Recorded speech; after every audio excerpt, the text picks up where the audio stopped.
Dados do Ministério Público revelam que em Santa Catarina foram registradas mais de 8.000 tentativas de suicídio entre crianças e adolescentes agora em 2025.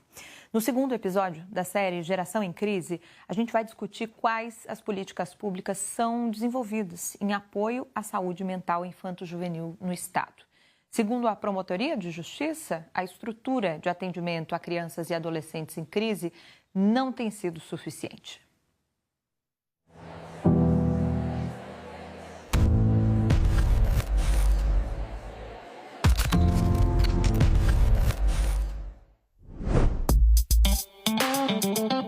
Nós estamos na maior escola pública da América Latina. Esse é o Instituto Estadual de Educação, que fica em Florianópolis.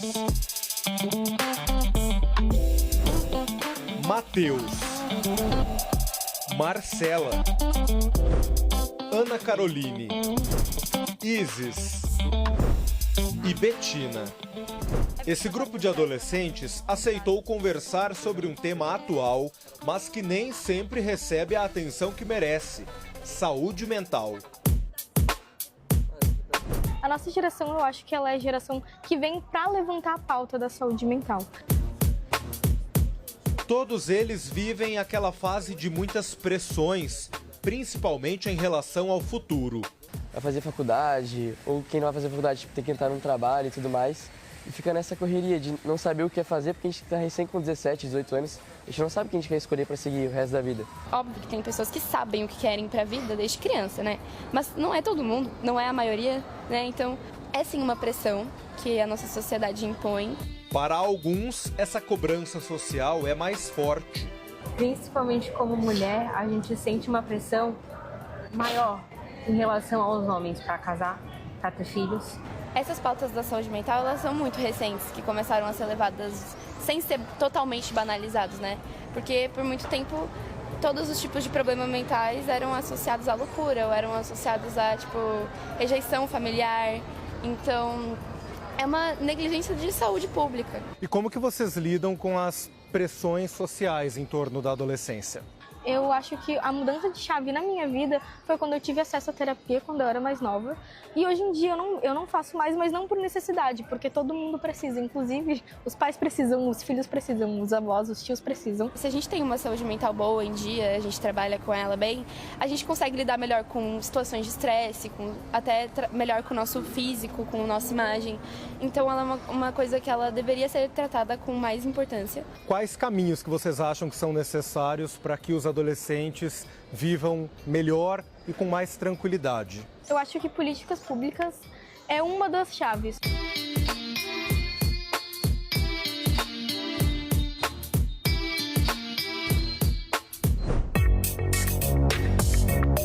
Nas escolas públicas de Santa Catarina, o Núcleo de Educação, Prevenção, Atenção e Atendimento às Violências na Escola, o NEPRE, faz parte de uma política pública de educação. O NEPRE hoje ele é composto por educador, assistente social e psicólogos. O NEPRE ele tem todo um encaminhamento de trabalho.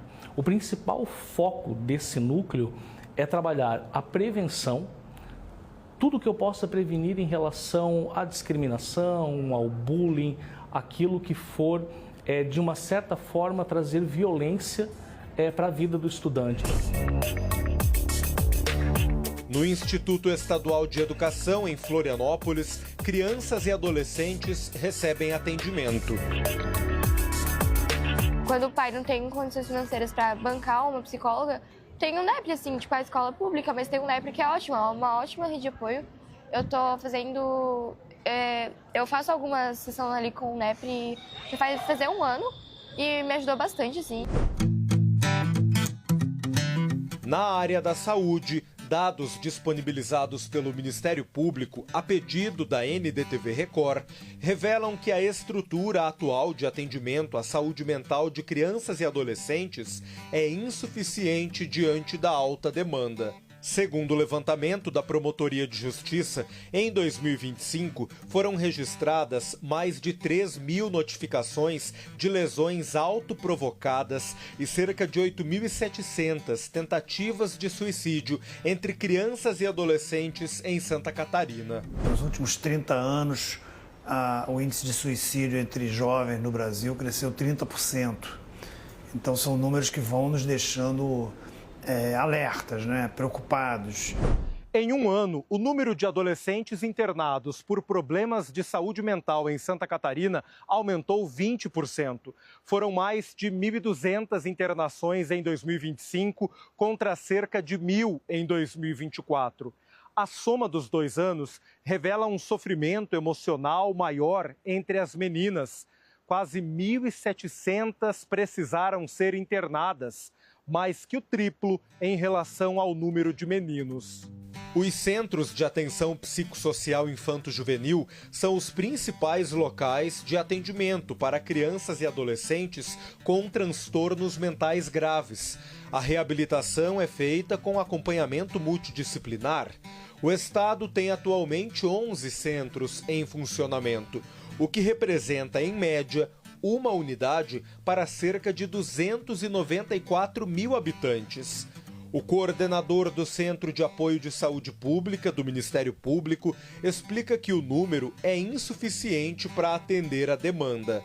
Um dos problemas mais comuns é a falta de serviços. Falta de serviços assistenciais, ou seja, de assistência social, e falta de serviços de saúde. Às vezes o serviço de saúde nem é necessário se a assistência social dá conta de resolver o problema. O governo do estado diz que trabalha para ampliar os atendimentos. A gente identifica os municípios que poderiam ter CAPS implementado, mas ainda não tem, e a gente vem apoiando então esses municípios também por meio de cofinanciamento estadual para os CAPS 1 e CAPS 1 micro-regionais, para ampliar a cobertura de atenção especializada em saúde mental. O Ministério Público visitou várias cidades de Santa Catarina para identificar as principais demandas de cada região. As 11 regiões disseram que é saúde mental, então, e os dados refletem isso também. Um grande aumento de internações psiquiátricas, automutilações, tentativas de suicídio. Então, nós elaboramos um programa para auxiliar as promotorias de justiça a compor esse problema e garantir os direitos fundamentais. Atualmente, 4 hospitais do estado possuem leitos de psiquiatria pediátrica. Segundo o governo de Santa Catarina, o posto de saúde continua sendo o primeiro lugar que deve ser procurado pelas famílias. A Promotoria de Justiça tem cobrado a ampliação dos atendimentos psiquiátricos a crianças e adolescentes. Como agente político, o Ministério Público convoca as autoridades da região para discutir o assunto. Muitas vezes o problema é resolvido na conversa, com a argumentação, a apresentação de dados, mas outras vezes é necessário propor ações judiciais, responsabilizar aqueles que estão se omitindo. Além da responsabilização, os desafios para melhorar o apoio à saúde mental de adolescentes exigem integração. A gente precisa de programas de saúde pública que sejam integrados e não fragmentados, né? Então a gente precisa de uma integração dessas políticas públicas para que a intervenção com relação à saúde mental dos adolescentes seja realmente efetiva, eficaz.